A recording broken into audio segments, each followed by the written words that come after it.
The library was deserted, empty chairs, rows of silent books, just me and the hum of fluorescent lights. I rubbed my tired eyes, another all-nighter in the bag. My econ exam loomed large, a monster I needed to slay. But slaying took time, and time was slipping away. I glanced at my watch, 2:17 a.m., time to head back.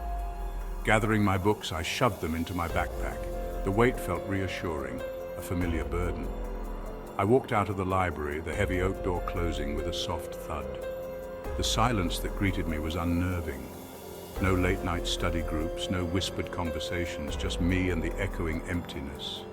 I walked down the hallway, my footsteps the only sound breaking the quiet.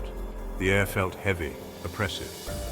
A sense of unease crept up my spine. I shook it off, telling myself it was just the late hour playing tricks on my mind. But deep down, a primal fear began to stir. Stepping out onto the quad, I was met with an eerie stillness. The usually bustling campus was deserted, shrouded in an almost unnatural silence. The only sound was the rustling of leaves in the night breeze. The old oak trees swayed ominously, their branches casting long, dancing shadows in the moonlight. I pulled my jacket tighter around me, the night air suddenly feeling much colder. The buildings around me seemed to loom, their darkened windows like watchful eyes. I felt exposed, vulnerable. The once familiar path back to my dorm now felt alien, threatening. I picked up my pace, my heart starting to pound in my chest. Every rustle of leaves, every creak of a branch sent a jolt of fear through me. The campus, usually alive with activity, now felt like a ghost town, and I, the only living soul in it. As I walked, I thought I heard a faint sound like someone whispering my name. I stopped, holding my breath, and listened intently. The sound came again, a low murmur carried on the wind. I couldn't make out the words, but the tone was unmistakable, urgent, pleading. I scanned the area, my eyes straining in the dim light. The shadows seemed to deepen, concealing more than they revealed. A shiver ran down my spine. I felt a surge of adrenaline, the primal instinct to flee kicking in. The whispering started again, closer this time. It seemed to be coming from the old abandoned science building on my right. Its windows were dark, like empty sockets staring back at me. A wave of dizziness washed over me. I felt an overwhelming urge to run, to get as far away from this place as possible. I forced myself to keep moving, my pace quickening with every step. As I rounded the corner by the library, I saw it, a figure standing at the far end of the path, partially obscured by the shadows.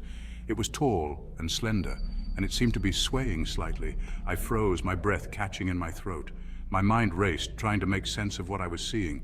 Was it another student returning home late like me, or was it something else, something more sinister? The figure took a step closer, and I felt a surge of pure, unadulterated terror. I could make out more details now, the long, flowing hair, the pale, almost translucent skin.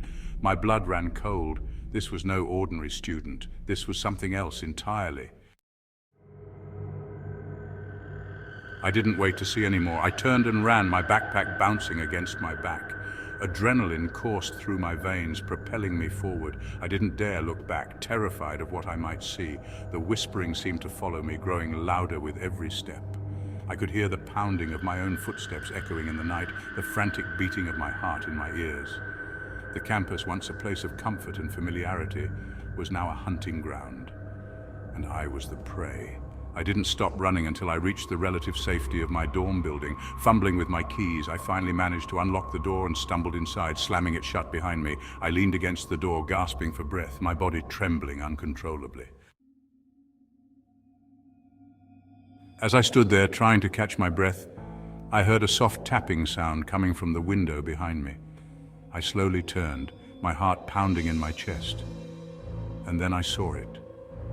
The face. It was pressed against the glass, staring at me with eyes that seemed to burn with an unholy light. The pale, gaunt features were twisted into a grotesque grin, and the long, stringy hair hung like seaweed around its face. I screamed, a primal scream of terror that ripped from the very depths of my soul. The face at the window remained for a moment longer, its grin widening before vanishing into the night. I collapsed to the floor, my mind reeling, the image of that horrifying visage seared into my brain. That night I didn't sleep. I couldn't. The face at the window, the whispering voice, the shadowy figure on the path, they all replayed in my mind over and over again. I knew then that I had seen something truly evil, something that defied all rational explanation. And I knew that I would never forget the terror of that night, the night I encountered the darkness that lurked on the edges of our reality.